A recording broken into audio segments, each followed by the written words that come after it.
quand Nature et Progrès est né, on était le seul label, donc la question ne se posait pas. Quand le gouvernement français a reconnu l'agriculture biologique et le cahier des charges, donc il y a pas mal d'associations qui sont nées, d'autres existaient déjà depuis quelques temps, qui se sont mis à faire de la certification parce qu'il y avait des aides de l'État quand on délivrait un label. Donc on a eu Terre et Vie, Biofranc, enfin il y en a eu 14 en fait qui sont apparus à ce moment-là.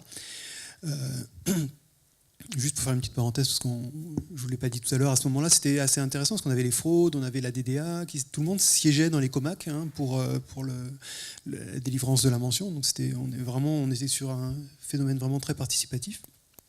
Toutes ces associations ont disparu en 91. Alors aujourd'hui, on voit réapparaître, alors zéro pesticide.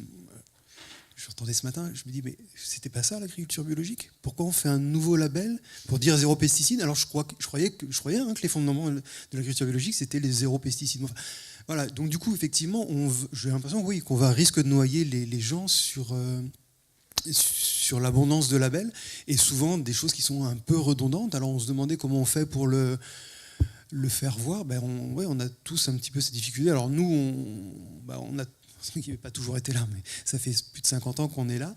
Alors on a vraiment failli disparaître, comme toutes les autres associations dans les années 90. Mais oui, on a nos étiquettes, notre label sur nos produits, et on en parle de plus en plus.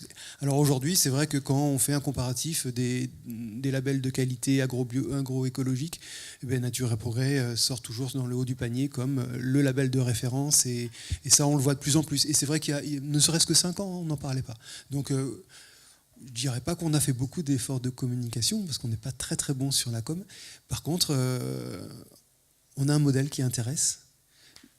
On est à plus 10% facilement de producteurs qui ont demandé la mention l'année dernière. Donc, alors, en 91, on présentait 50% des producteurs bio en France. Aujourd'hui, c'est peanuts, mais mine de rien, nous en Aveyron, on a fait plus 30% d'adhésion de producteurs, plus des consommateurs qui sont venus nous... Enfin, j'aime pas trop le mot consommateur, mais des mangeurs qui sont venus nous rejoindre. Donc on a vraiment... Oui, on reprend une place publique. Donc ça, c'est intéressant, mais on l'a fait en étant sur le terrain, sur nos marchés, dans les magasins, et en intervenant, un peu comme aujourd'hui. Peut-être qu'il y a un peu plus de gens qui sauront ce que c'est que Nature et Progrès. Voilà, pas plus que ça. On n'a pas une volonté non plus d'accéder au réseau numérique pour travailler là-dessus. Voilà, on est en train de refaire notre site qui a plus de 15 ans ou 20 ans d'existence, mais voilà, on n'est pas très très bon là-dessus, mais c'est pas notre but non plus.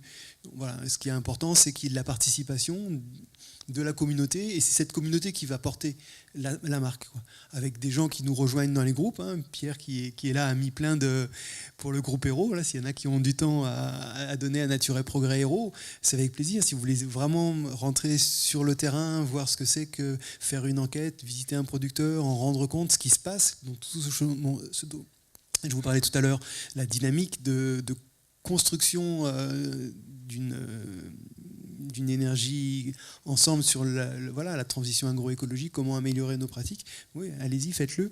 Vous serez les meilleurs ambassadeurs de ce qu'on fait, quoi. Je veux dire, à chaque fois que j'ai invité, j'ai invité une Biocoop en Aveyron à participer à une enquête. Elle a participé à une comac, elle a adhéré tout de suite, elle a fait un don de soutien à la Fédé. Je veux dire, je pense que c'est le meilleur moyen. Venez sur le terrain, on est là pour vous. Je veux dire, quand on fait communauté, c'est pas un petit comité dans un coin, c'est vous tous qui êtes là autour de nous.